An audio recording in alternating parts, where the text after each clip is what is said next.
세상에 떠도는 기묘한 괴담들. 첫 번째 이야기. 하늘이 어두워지면 항상 나에겐 귀신이 찾아왔다. 우선 난 기가 약해. 그래서 가위에 많이 눌리고 어렸을 때는 귀신도 잘 봤어. 귀신 안 믿는 사람들 있지? 나도 밖에서는 그렇게 말하고 다녔어. 친구들이나 선생님들이나 그런 사람들한테 귀신 보인다고 하면 괜히 성가시기도 하고 이상한 사람 취급받을 수도 있고 등등 여러 가지 문제들이 생기잖아. 그래서 나도 누가 귀신 믿냐고 하면 안 믿는다고 했어. 근데 보이는 걸 어떡하냐. 허언증인가 싶어서 여러 곳에서 상담도 받아봤는데 허언증은 아니고 그냥 보이는 거였어. 얘기가 처음부터 이상한 곳으로 새버렸네. 암튼 이건 아주 존나 옛날 얘기야. 내가 어렸을 때 한 6살에서 7살쯤 초등학생 학교 들어가기 전이었어. 그니까 약 15년 정도 된 얘기디. 그때는 완전 내가 활발하고 맨날 날뛰니까 울 가족들이 다 내가 기가 센 줄 알았던 것 같아. 그리고 그때 있었던 일인데 우리 집은 아파트였어. 아무튼 엄마 아빠가 맞벌이를 하셔서 맨날 늦게 들어왔고 나랑 누나만 집에 있었어. 그리고 맨날 7시만 되면 집에 누군가가 찾아왔지. 우리 집에 벨이 있는데 그 사람은 굳이 말이랑 손을 쓰고 싶었나 봐. 처음에는 똑똑똑 놓고만 하더니 다음에는 애인데요. 문 좀 열어주세요 이러는 거야.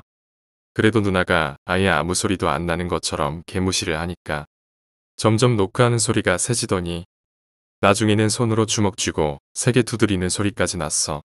그렇게 쾅쾅쾅 소리가 미칠 듯이 나는데도 누나는 청각장애가 있는지 현관문 바로 옆에 있는 컴퓨터로 인터넷 쇼핑몰에서 옷이나 사고 있었어.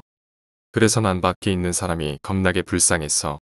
근데 다음날에도 똑같이 찾아오는 거야. 그래서 나도 그냥 질려서 그러려니 했지. 근데 어느 날 한 3월달 정도 됐는데 누나가 수련회를 가게 됐어.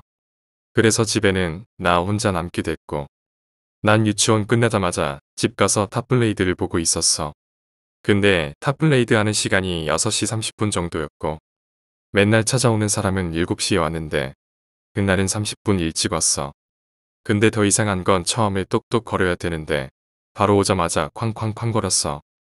당연히 난 개 놀랐지. 그리고 집에 아무도 없고 TV에 탑블레이드가 나왔는데도 난 개 무서웠어. 그리고 그녀나 엄마야. 문 좀 열어봐 이런 목소리가 들렸어. 우리 엄마 목소리일 리가 없잖아. 시발 엄마였으면 당연히 그냥 문 따고 들어왔겠지.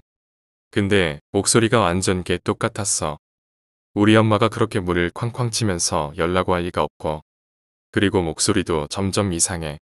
무슨 가래라도 낀 것 마냥 캑캑 거린달까. 그녀나 빨리 열어. 엄마 추워. 이렇게 말하길래 난 집 전화로 아빠한테 전화했어. 엄마가 공장에서 일하느라 전화를 잘 못 받을 수도 있는데 아빠는 자영업자라서 전화하면 즉각 받아. 아빠한테 전화해서 밖에서 엄마 목소리 나면서 누가 문 두드린다고 했는데 아빠가 지금 갈 테니까 절대로 열지 말라고 하셨어. 그렇게 탑블레이드 끝날 때쯤 되니까 밖에서는 아이 통곡 소리가 났어. 무슨 초상집처럼 열라고 좀 하면서 막 손바닥으로 문 때리고 문 부서지는 줄 알았어. 그러다가 갑자기 멈추더니 얘가 일어났어. 그리고 터벅터벅 걸어가더니 밖에 문 여는 소리가 들렸어. 그리고 한 5초 있다가 또 문 여는 소리가 나더니 누군가가 뛰어오는 소리가 들렸어. 그리고 삐빅 문 여는 소리야. 알고 보니 아빠였어. 아빠가 존나 헉헉거리면서 달려왔고 난 입을 감싸서 존나 엉엉 울고 있었어. 두 번째 이야기. 정전. 몇 년 전이다. 나에게 살면서 가장 기억에 남는 것이라 물어본다면 그날 끝없는 새벽에 있었던 일밖에 말할 게 없다. 그날은 몇 년 만에 살인적인 폭염으로 학교 방학에다가 휴가철인데도 불구하고 집에 짱 박혀 있을 때였다. 부모님께서는 제주도를 여행을 3박 4일 동안 가셔서 집이 비었다. 나는 온갖 핑계 다 대면서 여행에 빠졌다. 왜냐하면 친구들 불러서 술 먹고 노는 게 더 재미있을 나이니까. 첫날 밤은 그렇게 친구들을 불러 정신없이 먹고 놀았는데 문제는 그 다음 날부터였다. 집에 있는 음식을 막 집어먹은 데다가 어린 나이에 술까지 들어갔으니 장이 버틸 수 없었을 터. 너무 더운 날이라 음식도 상했는지 안 상했는지 잘 구별해서 먹었어야 했는데 아무래도 가벼운 식중독과 술독이 올라 그날은 설사만 10회 이상 한 날이었다. 그래서 그날은 집에 있었는데 자정이 다 되어서 거실로 나왔다. 도저히 방에서 선풍기를 틀어놓고는 잠이 오지 않았기 때문이다. 거실에는 에어컨이 있는데 부모님께서는 가족 다 같이 있을 때만 틀지 절대 혼자 틀지 말라고 했다. 이거 한번 가동하는데 선풍기 10대를 돌린다나 뭐라나. 이게 다 무슨 소용인가. 나 혼자밖에 없는데. 에어컨이 가동되었다. 거실에 얇은 이불을 펴고 그 위에 누워 어제 친구들이랑 논다고 못 본 드라마를 틀었다. 드라마 끝날 때까지만 열 좀 식히다가 으슬으슬 추워지면 후다닥 방에 들어가서 찬 기운 없어지기 전에 자려는 요령이었다. 1년 동안 묵혀놓았던 에어컨이 점점 제 기능을 선보이려고 할 찰나. 정전이다. 나는 모르고 있었다. 컴퓨터, TV, 김치 냉장고 등등 고전력으로 사용하는 멀티 콘센트에 또 에어컨을 연결시켜서 과부하가 되어 차단기가 내려간 것이다. 나는 4층짜리 빌라에서 2층에 거주하는데 1층에 두꺼비 집이 있다. 그냥 내려가서 스위치를 올리기만 하면 되는데 당시에는 그 사실을 모르고 있었다. 순간적으로 온 집안이 컴컴해졌다. 나는 우리 동네 전체가 정전이 난 줄 알았다. 무서워졌다. 괜히 무서운데 그냥 짜증나는 척 A씨를 연발하며 방에 들어가서 자려고 몸을 일으켰는데 꾸르르르르 엎친 데 덮친 격이라는 속담을 이럴 때 쓰는 건가 보다. 그때 생각해도 불 꺼진 화장실은 악중의 최악이었다. 집에 손전등이 어디 있는지도 모르겠고 금방이라도 항문에서 새어나올 것 같은 압박에 에라이 모르겠다 화장실 안에 들어와 습관적으로 문을 잠갔다. 들어가자마자 아무 생각할 겨를 없이 간기에 앉아 바지를 내리자마자 후두둑하며 건더기가 없는 수도꼭지를 틀어놓은 듯이 물만 쭉 나왔다. 아 내일은 병원에 가봐야겠다는 생각을 가지고 오른손으로 휴지를 더듬더듬거리고 있던 찰나였다. 찰커덕 현관문접이 소리다. 마치 능수능란한 고양이 마냥 천천히 그리고 아주 조심스럽게 우리 집 현관문을 열고 있는 소리다. 분명하다. 칠흑 같은 어둠 속에서 눈을 아무리 크게 뜨고 뿜뻑뿜뻑 거려도 내 손만 어느 정도 비치는 화장실 안에서는 자연스럽게 시력을 못 쓰는 대신 청각이 특화될 수밖에 없다. 잠깐 동안이라도 귀가 실룩실룩거리며 온 집중을 소리로 모았다. 더워서 그런지 무서워서 그런지 차가운 땀이 턱을 타고 흘러내렸다. 맨발이 거실 장판에 붙었다 떨어지면서 들리는 쩍 소리가 부엌 쪽으로 가는 것 같았다. 나는 생각했다. 빨리 지금 이 상황이 어떻게 된 상황인지 논리적으로 나 자신을 합당화시켜야 했다. 누구지 누굴까? 아직 부모님이 오시려면 하루 이틀 남았는데 그때 불현듯 생각나는 아버지의 말씀. 아빠가 언제 예고 안 하고 습격할지 모르니 허튼 짓 할 생각 말고 때 되면 얌전히 자고 있어라 하는 말이었다. 그래 도둑이 든다고 해도 왜 하필 오늘? 왜 하필 내가 문단속 안 했을 때? 왜 하필 정전이 됐을 때? 왜 하필 2층에 찾아올까? 그래 맞아. 저 소리는 아버지가 오신 소리야. 자연스럽게 주방으로 가잖아. 라는 생각이 미칠 때 즈음. 아버지. 정적이 1분간 흘렀다. 젠장 아빠가 아니야. 아니야 아빠가 아니야. 젠장 주방으로 간 도둑은 분명히 집에 아무도 없었을 거라 판단했을 건데 난 최대의 실수를 한 것이다. 도둑에게 나 화장실에 있어요. 무서워서 못 나가고 있으니 어떻게 좀 해봐요라고 한 꼴이라니. 후회하고 또 후회했다. 그냥 입 닫고 가만히나 있을 걸 아버지일 리가 없잖아. 젠장 그때였다. 크크 들었다. 난 들었다. 분명히 들었어. 저 소리는 20에서 30대 여자가 한 손으로 입을 가리고 손등을 보인 채로 웃음을 참는 그런 소리였다. 확실하다. 저 소리는 굉장히 카랑카랑한 목소리였다. 짧은 찰나였지만 모두들 잠든 새벽에 그리고 불 꺼진 화장실 안에서 듣는 소리는 너무도 명확하게 내 귓속을 파고들었다. 새로운 공포였다. 지금까지는 도둑이라는 굉장히 현실적인 무서움이었다면 저 소리를 듣고 나서는 공포에 질리면 뒷골을 당기고 기절할 것 같은 느낌이 강하게 든다는 것이 어떤 것인지 깨닫게 되는 무서움이었다. 혹시 귀신일 수도 있다. 벌써 화장실 내부가 훤히 보일 정도로 눈이 어둠에 적응이 되었다. 간간히 주방 쪽에서는 여자 원피스가 스치는 소리처럼 스스스 소리가 나고 뭐가 그렇게 재밌는지 쿡쿡 소리를 내뱉었다. 나는 강해지기로 했다. 여기에 처박혀 있어서는 도저히 나아질 게 없다고 판단. 문을 조심스레 열기 시작했다. 아주 조심스럽게 문 손잡이를 말아잡고 나머지 한 손은 손잡이를 잡은 손의 손목을 잡아 최대한 천천히 아무도 모르게. 킹.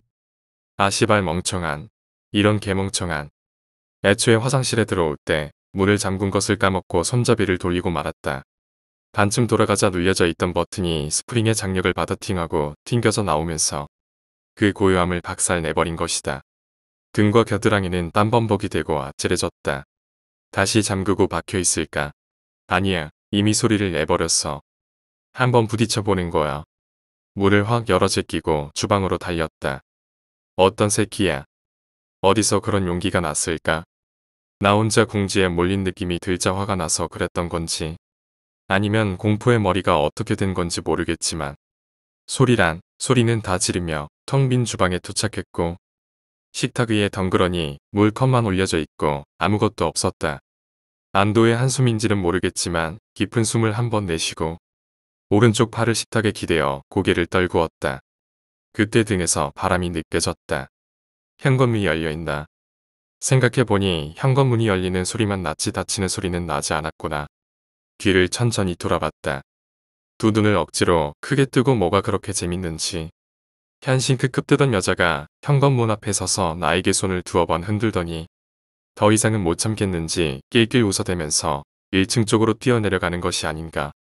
나는 본능적으로 진짜 도망가는 건지 확신을 가지려고 소리 지를 틈도 없이 그대로 창문가로 달려갔다. 창문을 열고 얼굴을 쭉 대 1층 빌라 출입구 쪽을 지켜보고 있었다. 방금 그 속도로 내려갔으면 지금쯤 나와야 할 터.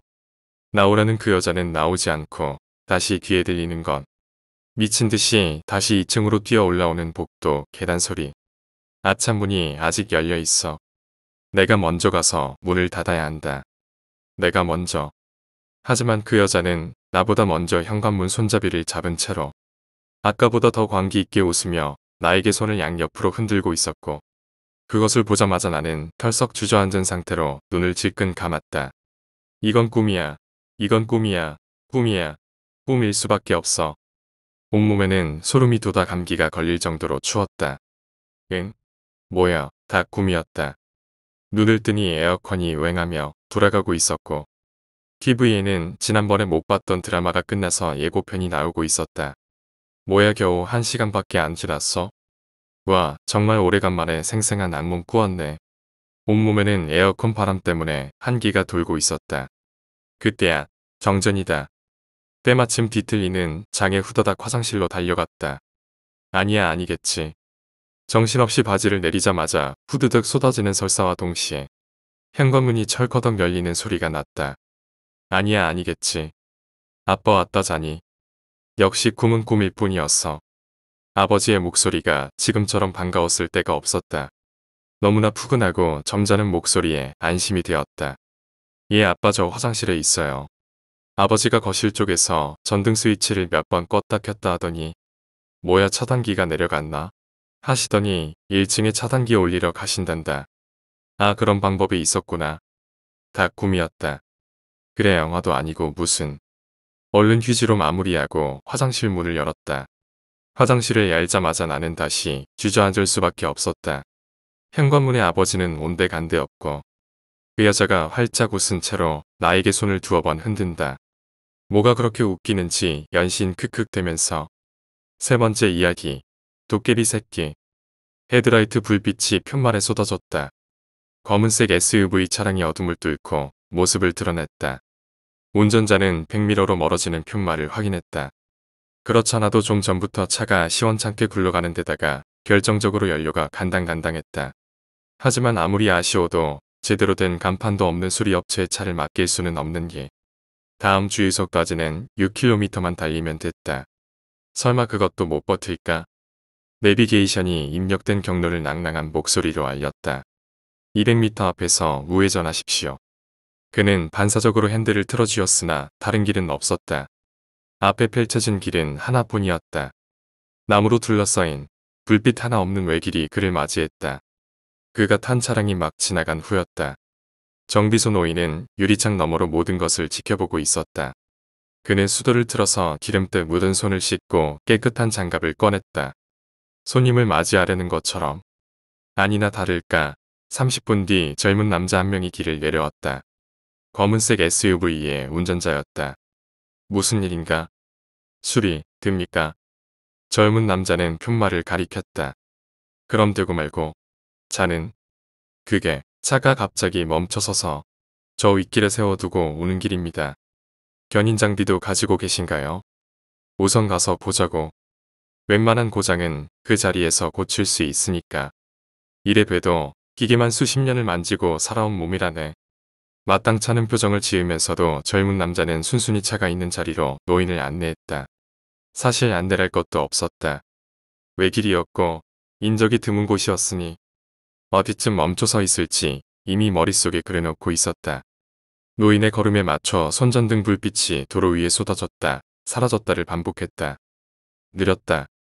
이렇게 걸었다간 오는데 30분 걸린 거리를 1시간은 걸어야 할 것 같았다. 젊은 남자는 초조하게 노인을 재촉했다.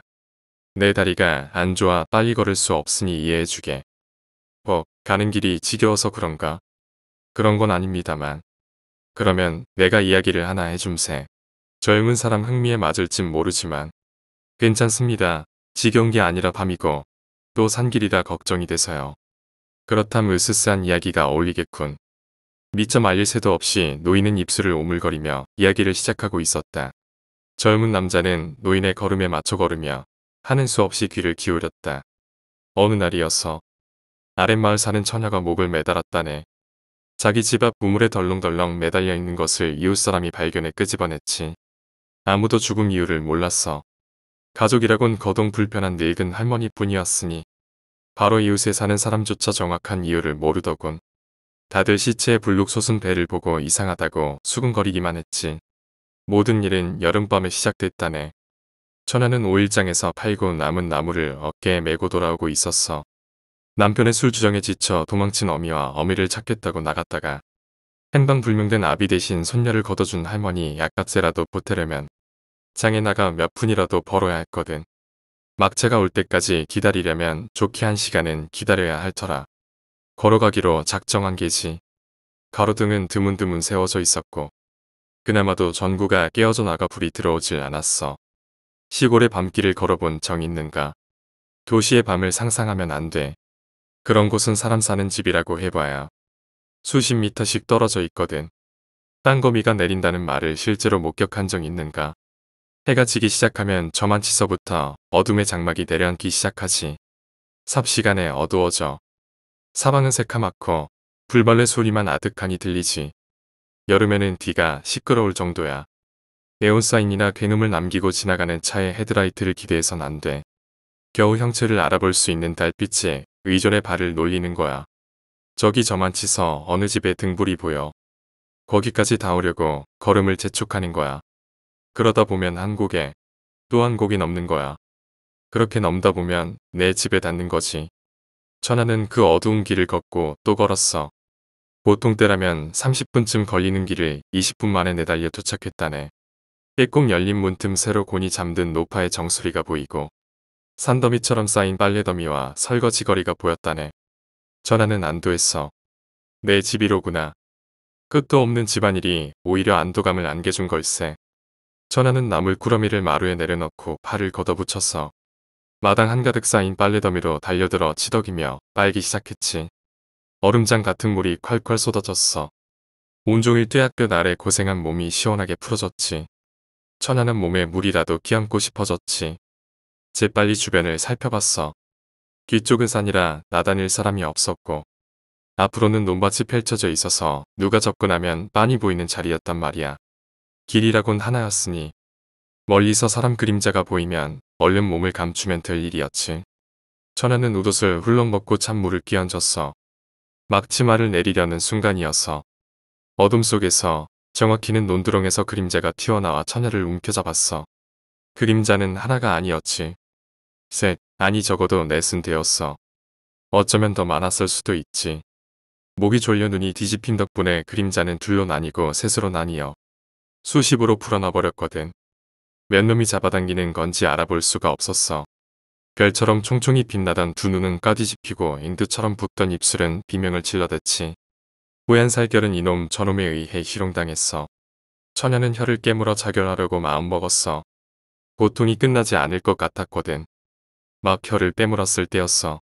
절구방망이가 허공을 가로지르더니 머리통을 휘갈겼지. 피가 분수처럼 뿜어져 나왔어. 처녀는 머리를 얻어맞은 충격에 까무룩 정신을 놓았다네. 시간이 흘러 눈을 뜨니 파란 하늘이 보이더래. 구름이 뭉게뭉게 떠다니는 꼴이 꼭 제 아랍이 살아생전 담배 피우던 그 모습 같았다던가. 뜨거운 눈물이 눈꼬리를 타고 귓구멍 속으로 흘러들어왔어. 정신이 온전히 돌아온 후에도 처녀는 일어설 수 없었어. 열린 방문 사이로 소리도 없이 울고 있는 할머니를 봤거든. 찢긴 옷을 입고 피투성이가 되어 흙바닥에 누워있는 손녀의 모습은 늙은 심장을 꽉 죄어왔지. 노파는 그 자리에서 고꾸라져 버렸어. 처녀가 떠다니는 구름을 보며 눈물을 삼키는 동안에 소리 없이 마지막 숨을 내쉬었어. 처녀는 정신을 놓아버렸다네. 미라처럼 비쩍 마른 할머니를 산에 묻고 돌아오던 길에 기어코 정신을 놓고 말았지. 처녀를 그 후로 집에 돌아가지 않고 이 집 저 집 돌아다니며 구걸해 먹었어. 젊은 사내들의 그림자만 보면 살쾡이처럼 이를 드러내고 손톱을 드러내며 으르렁거렸지. 마을보다 산에 머무를 때가 많아지더군. 나중에 알았지만 그때쯤 아마 배가 불러오기 시작했을 거야. 볼이 아프도록 울어대는 풀벌레 소리를 들으며 산속에 웅크리고 앉아 무슨 생각을 했을까. 무덤가에 엎드려 흐느껴 울며 무슨 소원을 빌었을까. 신기하게도 처녀가 우는 날에는 산짐승 소리도 함께 났다는 거야. 얼마나 지났을까. 이웃에 사는 박영감이 우물가에서 처녀의 시체를 발견했다네. 장맛비가 쏟아진다는 말에 우물 뚜껑을 덮으려고 갔다가 그 밑에 덜렁덜렁 매달린 그림자를 본 거야. 사람들을 불러 모아 시신을 끌어올렸다네. 처녀는 눈도 감지 못하고 부릅뜨고 있었어. 비쩍 마른 팔다리, 유독 배만 봉긋하니 솟아 있었다는군. 이상한 일은 이때부터 시작됐다네. 마을에 몰려다니는 패거리가 있었어. 좋게는 청년에, 나쁘게는 한량들이라고 불렀지. 그중 우두머리는 이장의 아들로 일본에 유학까지 다녀온 촌에선 보기 드문 청년이었지. 차만 처녀와 결혼을 앞두고 있었어. 결혼하기 전에 인사차 고향에 내려와 있었지. 곧 서울로 떠난다고 하더군. 그런데 그놈의 배가 점점 불러오는 게 아닌가. 사람 눈을 못 속일 정도로 불룩솟은 배를 보고 부랴부랴 큰 병원으로 달려갔지. 병원에선 별다른 이상이 없다고 했어. 배에 물이 찬 것도 장기가 잘못된 것도 아니라는데 배는 점점 더 부풀어 올랐지. 이상한 일이 그것뿐이었겠는가. 상을 받아놓고 입을 틀어막고 뛰쳐나가는가 하면 5번 중에 부엌에 웅크리고 앉아 남은 밥을 개걸스레 퍼먹기도 했지. 사내만 아니었더라면 애가 들어선 줄 알았을 거야. 이장의 근심은 나날이 커져갔지. 결혼 날짜는 다가오는데 아들은 저 모양이라 새아가 될 사람을 불러들일 수는 없고 결혼을 미룰 핑곗거리는 없고 안달이 난 거야. 기이한 일은 이장 집 담벼락 안에서만 일어났던 게 아니야. 청년의 패거리들이 똑같이 배가 부풀어 오르기 시작했단 말일세. 자네 믿어지는가?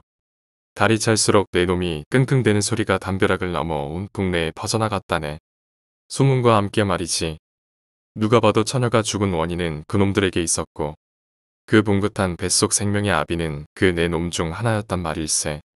그러나 누가 감히 죄를 추궁할 용기를 냈겠는가. 이장의 아들이 네 놈 중 하나였는데 이장은 이름난 땅 부자였단 말일세. 땅으로 농사지어 입에 풀칠하는 마을 사람들한테는 나라 원님보다 무서운 게 이장이었단 말이야. 모두의 묵인하에 놈들의 악행은 저 깊은 땅 밑에 숨겨져 있었어. 처녀가 묻힌 땅 깊이만큼이나 밑에 파묻혀 있었지. 3달이 지나자 한 놈의 배가 뻥 터져 버렸다네. 옆에서 자고 있던 그놈 마누라가 그 피를 뒤집어 썼다지. 그 마누라가 말하길 처녀의 귀신이 호련히 나타나 놈의 뱃속을 헤집는 걸 봤다더군. 무엇을 찾는지 한참을 이리저리 뒤적거리더니 다시 사라지더라고. 사람들은 처녀가 구미호가 돼서 간을 빼먹으러 온 거라고 생각했어. 두 번째 놈이 배가 갈라져 죽은 채로 발견되자 나머지 두 놈은 겁이 나서 잠도 이루지 못했다네. 두 번째 놈이 발견된 장소가 괴기스러웠지. 우물가였어. 처녀가 목을 매달았던 그 우물.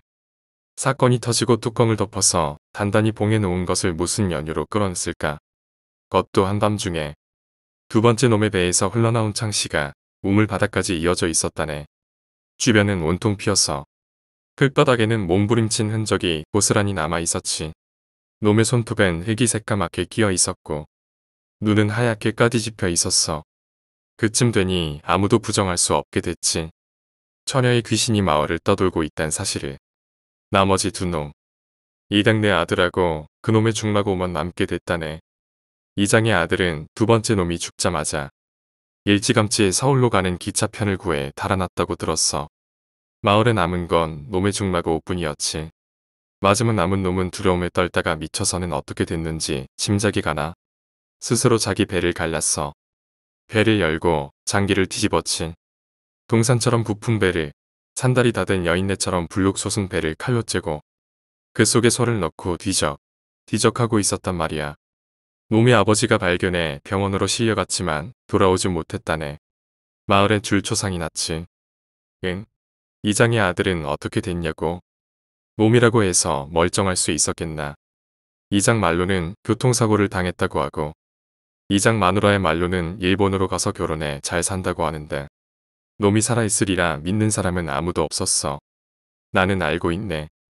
정확히 그 밤에 무슨 일이 벌어졌는지. 놈의 배는 네 놈 중에 가장 크게 부풀어 올랐다네. 바람을 빵빵하게 넣어 터지기 일보 직전인 커다란 풍선 같았지. 걸을 때마다 실금이 질금질금 나왔고 평범한 자세로 걷는 것이 불가능해 허리를 짚고 걸어야 했어. 발은 퉁퉁 부어서 신발을 신을 수 없었고 얼굴에는 기묘한 수포가 생겨나기 시작했지. 썩은 내를 풍겼어. 처녀를 우물에서 건져 올렸을 때 났던 냄새와 비슷한 냄새였지. 시체가 썩는 살덩이가 분해되는 냄새였단 말일세. 놈은 아비가 마련해준 서울의 거처에 틀어박혀 달력을 노려보며 하루하루를 버텼다네. 그리고 그날 밤, 놈이 처녀를 덮친 그날 밤으로부터 10달이 되는 날, 눈앞이 아득해지는 통증이 덮쳐왔다네. 뱃속이 요동치더니 안에서부터 점점 찢어지기 시작했어. 놈의 눈가에 빨간 피눈물이 타고 흘렀어. 낯선 그림자 하나가 먼 발치에 서서 놈이 괴로워하는 모습을 지켜보고 있었지. 먹물을 뒤집어 쓴 건 마냥 새까만 사람이었어. 놈은 길게 비명을 내질렀다네. 밖에선 쿵쿵 비명을 들은 이웃이 문을 두드리고 있었지. 놈의 뱃속에서도 안간힘을 쓰고 있었어. 밖으로 나오기 위해 놈은 2번 기절했다가 정신을 차렸어. 더 이상 고통은 느껴지지 않았다네. 막 정신을 차린 놈의 눈앞에 작고 새까만 그림자가 웅크리고 앉아 있었어. 그것은 짐승처럼 네 발로 기고 있었지만 손과 발이 달린 사람의 형체였지. 고사리 같은 손으로 시뻘건 덩어리를 꽉 쥐고 있었지. 야금야금 먹어치우는 소리가 들렸어. 놈은 본능적으로 알았지. 지금 제사를 뜯어먹고 있는 것이 자신의 배에서 배를 뚫고 나온 제 자식이라는 것을. 처녀의 뱃속에 강제로 잉태하게 한 그 생명이었다는 것. 짐승의 새끼였으니 짐승으로 태어난 거겠지. 짐승 새끼는 피부를 찝고 튀어나와 제 아비를 씹어 먹었어. 고요한 밤, 개걸스레 씹어 먹는 소리만 울려 퍼졌다네. 처녀는 우두커니 서서 제 새끼를 바라보았다네. 어미의 복수를 한 사랑스러운 새끼를. 배를 채운 어린 짐승이 내 다리로 기어와 어미 품에 안겼어. 아비의 살점과 피로 얼룩진 입가를 닦아주고 입 맞추었다네. 보드라운 살결 대신 빳빳한 털과 뾰족한 가시가 도등뺨을 사랑스럽게 어루만지면서 짐승도 아니고 귀신도 아니고 사람은 더군다나 아닌 고놈을 품에 안고 그렇게 호른이 사라졌지. 아직도 보름달이 뜬 여름밤이면 들을 수 있다고 하네. 구슬피 우는 어린 짐승의 소리를. 어느새 그들은 차 앞에 도착해 있었다. 노인은 젊은 남자를 비스듬히 올려다보았다. 자네, 괜찮다면 내 하나만 묻지. 방금 내가 해준 이야기, 그게 먼 옛날에 벌어진 일 같은가? 글쎄요. 실제로 일어나던 일이라기보단 흥미로운 전설 하나 배우고 간다고 생각하겠습니다. 노인이 손을 댄 지 단 5분 만에 시동조차 걸리지 않던 차가 수월하게 굴러갔다. 신기한 일이었다. 귀신의 장난도 아니고 믿을 수 없는 일이었다. 노인은 장갑을 벗어서 둥글게 말아 주머니에 넣었다. 그런데 자네는 어디서 왔나? 서울에서 오는 길입니다. 서울 사람이 여기는 웬일로? 이곳에 부모님이라도 살고 계신가? 양치는 어려서 돌아가셨습니다. 저는 보육원에서 자랐고요. 다른 볼 일이 있어 온 것 뿐입니다. 벌써 해가 완전히 기울어져서 밤바다처럼 짙은 어둠이 몰려들고 있었다. 젊은 남자는 지갑을 열어 지폐를 꺼냈다. 노인은 고개를 저으며 마다했다. 다음에 달라는 것이다. 시골 인심이라 하기엔 섬뜩한 무언가가 있었다. 젊은 남자는 차에 오르기 직전 우뚝 멈춰 섰다. 그런데 어떻게 아셨습니까? 이장의 아들이 죽었을 때 혼자였다고 하시지 않았습니까? 어떻게 바로 옆에서 본 것처럼. 늙은이가 꾸며낸 이야기를 사실로 믿는 건 아니겠지. 할 말이 있는 표정이었으나 젊은 남자는 호기심을 거두고 차에 올랐다. 고개를 꾸벅 숙이고 어둠 속으로 달려갔다. 노인은 정비소로 돌아오자마자 안으로 들어가 쪽문을 열었다. 살림집이 붙어있는 구조였다. 그는 두 개의 방 중에 왼쪽 방으로 들어갔다. 문지방에서부터 천장, 벽에 이르기까지 부적이 붙지 않은 곳이 없었다. 방에 들어서는 순간 향냄새가 코를 찔렀다. 그는 돌아앉은 노파 옆으로 가 앉았다. 자네 말이 맞았어. 도깨비 새끼가 돌아왔어. 내 눈으로 똑똑히 보고 오는 길이야. 노파는 거울을 보고 있었다. 백발을 허리까지 길게 늘어뜨리고 거울을 보는 눈동자는 희고 탁했다. 저 눈으로 과연 무엇을 보는지, 볼 수는 있는지. 노인은 그 곁에서 그럼 하며 맞장구 쳤다. 말소리가 들리는 것처럼. 들리는 목소리라곤 노인의 것뿐이었는데도 말이다. 네 번째 이야기, 계곡 괴담. 본격 여름 피서철이었어요. 매미소리와 함께 역시 여름하면 계곡이 빠질 수 없죠. 그래서 그날은 친구 4명이서 그릴과 번개탄, 고기 등등 바리바리 싸들고 트렁크에 실어 경남권의 유명한 계곡으로 훌쩍 떠났습니다. 남자 넷이서 다들 속으로 우연한 핑크빛 만남을 꿈꾸고 있었더랬죠. 그런 설렘으로 오전 11시쯤 도착을 했는데 벌써 피서객이 엄청나게 모여있네요. 가족, 연인, 친구 할 것 없이 저는 대한민국 모든 사람이 이곳에 온 줄 알았어요. 빼곡히 텐트와 돗자리가 펼쳐져 있고 수영복을 입은 애들, 반팔 반바지의 어른들로 빽빽하더라고요. 그래서 어떻게 해야 하나 생각 중에 저희 일행은 차를 끌고 무작정 상류 쪽으로 올라가기 시작했습니다. 표지판도 없는 산길을 따라 쭉 올라가는데 자칭 베스트 드라이버라고 자부하는 놈이 뭔가를 보여준다면서 소리를 꽥 지르더니 어쨌든 사륜구동 모드로 바꾸고 비포장도로를 싱싱 달리더라고요. 이 길로 가는 게 맞나 싶기도 하고 불안했는데 웬걸 정말 유토피아 같은 곳이었어요. 이건 정말 사람의 손길이 하나도 닿지 않은 순수한 자연 그대로였지요. 조그마한 폭포와 계곡을 둘러싼 울창한 숲 그 중앙엔 원을 그리듯 낮고 깊은 계곡물이 조화롭게 흐르고 있었어요. 그래, 여기다. 이제 여긴 우리만 아는 유토피아다. 하면서 짐을 내리고 바로 계곡물 옆에 텐트를 쳤죠. 한 가지 아쉬운 점이라면 사람이 없는 것은 좋은데 여자도 없다는 게. 뭐 그래도 이렇게 친구 4명이서 마치 이 멋진 자연을 전세 낸 것 같은 기분을 언제 만끽해보겠어요. 저희는 자리를 펴자마자 옷을 훌러덩 벗고 얼음장같이 차가운 계곡물에 들어가 정신없이 놀았어요. 마트에서 산 싱싱한 수박을 계곡물에 넣어놨다가 중간중간에 박살내서 뜯어먹고 놀다 보니 배도 고프고 지쳐서 본격적으로 물가에서 나와 텐트 옆에서 고기를 굽고 있었죠. 그리고 역시 빠질 수 없는 소주와 함께 그렇게 자연과 버타여 친구와 한 잔 두 잔 마시다 보니 금방 해가 떨어지더라고요. 그때였어요. 친구 한 명이 무릎을 딱 치고 일어서더니 으아, 도저히 더워서 못 참겠다 하고는 계곡물 속으로 뛰어들어갔어요. 그래요. 여느 사람 같으면 술 먹고 물에 들어간다는데 말렸겠지요. 하지만 저희는 말리지 않았습니다. 일단 셋이서 여자 문제로 진지한 대화를 나누고 있었던 건 둘째치고 그 친구는 초등학생 때부터 13년 가까이 수영을 전문적으로 배운 친구였습니다. 뭐 국가대표까지는 아니더라도 지역대회 같은 곳에서는 메달도 따고 했을 정도니까요. 그래, 놀다 와라 하고는 나머지 저희 3명은 아주 음흉하고 깊은 그런 얘기를 주고받고 있었죠. 그런데 20분쯤 흘렀을까요? 이상하더라고요. 3명이서 신나게 떠들고 있다가 잠깐 정적 타이밍이 있었는데 너무 고요한 거예요.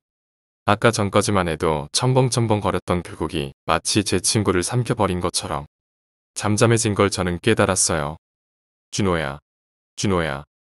소리 없는 메아리만 어두컴컴한 산속 안에서 울려 퍼지더군요.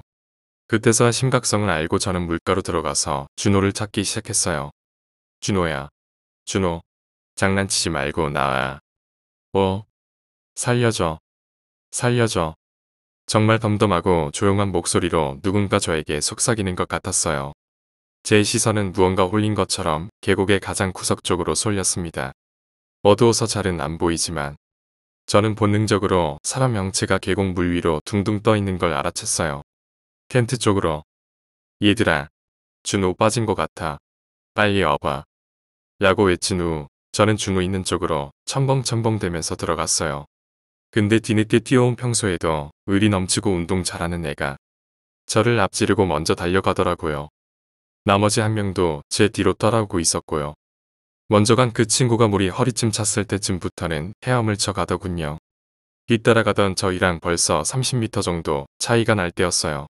그리고 그 앞서간 친구가 준호 근처에 가더니 다시 저희 쪽으로 미친 듯이 아주 미친 듯이 헤엄치기 시작했습니다. 야 당장 물 밖으로 튀어. 저희는 영문도 모른 채로 무서운 마음에 허리가 물에 반쯤 잠긴 채로 다시 텐트가 있는 쪽으로 힘껏 달리기 시작했어요. 그때 슬리퍼도 벗겨지고 난리도 아니었죠. 헥헥거리면서 저희 두 명은 물가로 나와서 쓰러져 있었습니다. 조금 후에 먼저 저를 제치고 헤엄쳐 갔던 친구가 얼굴이 창백해져서는 저희 쪽으로 왔어요. 오자마자 저희는 물어봤죠. 준호 지금 빠진 거 아니냐고, 빨리 구해야 하는 거 아니냐고. 그러더니 걔가 헉헉대면서 하는 말이 준호 그 새끼 두 눈 시퍼렇게 뜬 상태로 몸은 없고 얼굴만 둥둥 떠다니고 있었어. 그리고 그렇게 미친 듯이 계곡에서 빠져나온 이유는 준호가 우리 쪽을 바라보면서 소리 없이 입가가 찢어질 만큼 웃고 있었대요. 5번째 이야기. 미쳐버렸다. 요즘 들어 이상한 꿈을 꾼다. 내가 누워있으면 누가 내 머리 위에서 발을 흔든다. 누구의 발인지도 모르고 자꾸 내 입가에 스치는 발가락에 기분이 더러워 침을 퇴퇴 뱉다가 잠에서 깬다. 무슨 이런 더러운 꿈이 있나. 난 일어나자마자 입가를 긁고 침구를 정리하기 시작했다. 군대에서 각 잡아가며 하던 걸 15년이 지나고 나서 다시 하고 있다. 계속 내 입에 스치는 발이 떠오르고 난 또다시 참지 못하고 화장실에 달려가 입을 벅벅 씻기 시작했다. 그러다 입술이 터져 손에 묻어 나오는 피를 보고 나서야 그만뒀다. 얼마 남지 않는 약을 쥐어 짜내가며 입술에 바르고 소파에 앉고 나서야 진정이 됐다. 먼지 한 털 없어 보이는 가구들, 일정한 크기의 일렬로 걸려있는 액자들, 크기별로 색별로 정리된 많은 화장품들, 이 모든 게 완벽하게 보이고 나서야 모든 걸 잊을 수 있다. 그러나 금세 내 눈에 보이지 않는 서랍 속의 물건들이 밤새 흐트러졌을까 불안해지기 시작했다. 방금 꺼내서 바른 약을 내가 제자리에 잘 가져다 놓았나 의심이 든다. 참아야 한다. 참아야 한다. 이것도 병이다. 분명 난 약을 잘 정렬해서 놓은 기억이 있지만 내 기억에 의심이 든다. 숨이 가빠지고 난 결국 약들이 놓인 서랍을 열어보고 말았다. 이걸로 부족하다.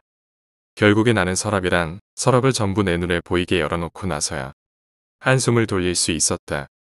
부어가는 입술을 매만지며 매일 밤 꿈속에서 나타나는 의문의 발을 생각해보았다. 이놈의 결벽증이 꿈에서도 날 괴롭히려 작정하는 것인가. 그런 더러운 꿈보다 더한 악몽은 없는 듯 싶다. 오늘도 상담 치료받으러 병원에 가봐야 한다. 병균이 득실거리는 밖으로 나갈 생각하니 식은땀이 흐르기 시작했다. 벅벅 긁으면서 몸을 씻고 밀봉된 봉투에서 꺼낸 옷들을 입고 항균 물티슈를 챙겨 집을 나섰다. 오늘은 의사에게 꿈 이야기를 해볼 것이다. 내 악몽을 들은 의사는 의아하다는 듯한 표정을 지으며 내게 말했다. 보통 사람들과는 다르군요. 일반적인 분들은 꿈속에서도 정리를 하며 꿈속에서도 그 안도감을 느끼며 만족해하죠. 그렇다면 매일 밤 꾸는 그 꿈은 무엇이라는 건가? 특이사항이 한두 가지가 아니군요. 갑자기 이렇게 심한 결벽증을 앓는 분도, 이런 꿈을 꾸는 분도, 자신이 병이라는 걸 알아 스스로 치료하려는 분도 많지 않은데 이렇게 노력하시니 금방 좋은 결과를 보실 겁니다. 정말 미쳐버리겠어요. 생활이 너무 힘들어요. 나의 한탄하는 말에 의사는 인상을 찌푸리더니 자신의 이마에 주름을 매만지기 시작했다. 난 그런 의사의 갑작스러운 행동에 무슨 문제가 발견되었나 싶어 조심스레 입을 열었다. 왜 그러십니까? 무슨 문제가 있나요? 의사는 한숨을 쉬며 옆에 놓여있던 볼펜을 들어 신경질적으로 책상을 두드리며 입을 열기 시작했다. 이봐요, 다시 되돌아왔군요. 하루에 한 번씩 이걸 설명하려는 저도 가슴이 아픕니다만 환자분을 위해서 어쩔 수 없이 다시 말씀드리겠습니다. 나는 무슨 말을 하려는지 전혀 알 수가 없었다. 손을 내보이며 역물을 모르겠다는 나의 제스처를 무시하고 의사는 계속 말을 이어나갔다. 당신의 아내분은 21일 전 세상을 떠나셨어요. 자살하셨다고요. 당신의 눈앞에서 말입니다. 당신은 아침에 눈을 뜨고 그녀를 발견해서 경찰에 신고를 하셨죠. 난 의사의 알 수 없는 말에 화를 냈다. 도대체 무슨 말을 하시는 겁니까? 괴뢰 의사가 화를 내며 대답했다. 그녀가 그러한 선택한 이유가 무엇이지 아십니까? 당신 때문에 그래요. 그녀의 결벽증이 아니라 그녀가 결벽증을 앓고 있다는 걸 알고 계시면서 당신은 그녀가 치료받을 수 있도록 도와주지 않고 그녀를 폭행하고 그녀를 힘들게 했어요. 의사의 황당한 말에 난 책상을 내려치며 자리에서 벌떡 일어났다. 무슨 말도 안 되는 엉터리 같은 말 지어내지 마세요. 난 계속 분노를 사귀지 못하고 씩씩거리며 입술을 깨물고 지으실 안을 서성였다. 아까 바른 씁쓸한 양맛과 진한 고통이 느껴졌다. 의사는 날 노려보며 조용한 말투로 입을 열었다. 당신이 지은 죄를 그렇게 회피하지 마시오. 그러지 않으면 당신은 그 악몽과 결벽증이라는 벌을 평생 받으며 살게 될 겁니다. 평생 치료할 수 없다고요. 난 어이가 없어 웃음이 나올 지경이었다. 결국 난 실성한 듯 웃기 시작했고 그러다 결국은 울기 시작했다. 거짓말하지 마. 거짓말하지 마. 의사는 고개를 절레절레 흔들었다. 입술이 이젠 완전히 뜯겼군요. 약 받아가시고 제발 내일은 입술이 부은 상태로 만나지 맙시다. 집에 오자마자 나는 냉장고에서 술병을 꺼내들어 컵을 찾다가 결국 찾지 못해 병채 벌컥벌컥 마시기 시작했다. 다친 입술이 술에 닿자 시큰했다. 잘 정리된 아내의 화장품이 보였다. 난 무엇인가 주체할 수 없어 병을 바닥에 집어던졌다. 술 담긴 채 유리 조각은 산산이 흩어졌고 나는 눈을 감고 머리를 감싸 쥐고 식탁에 앉았다. 한 20분이 지났을까? 나는 깨진 술병을 보고 다시 찾아온 지뢰 같은 결벽증에 몸서리를 쳤다. 견디지 못해 난 다시 치우기 시작했고 깨진 유리 조각을 버리려 밖에 나갔을 때 쌓인 깨진 컵들을 볼 수 있었다. 집에 돌아와서도 나의 결벽증이 계속되었다. 집안 구석구석 깨끗이 닦고 서랍 안에 있는 물건을 전부 끄집어내 정리하고 나서야 나는 침대에 누웠다. 꿈속에서 보았던 발이 아른거린다. 무덤에서 아른거린다. 아내의 발이 줄에 매달려 흔들리는 아내의 발이. 다음날 아침 난 잠에서 깨자마자 입을 씻기 시작했다.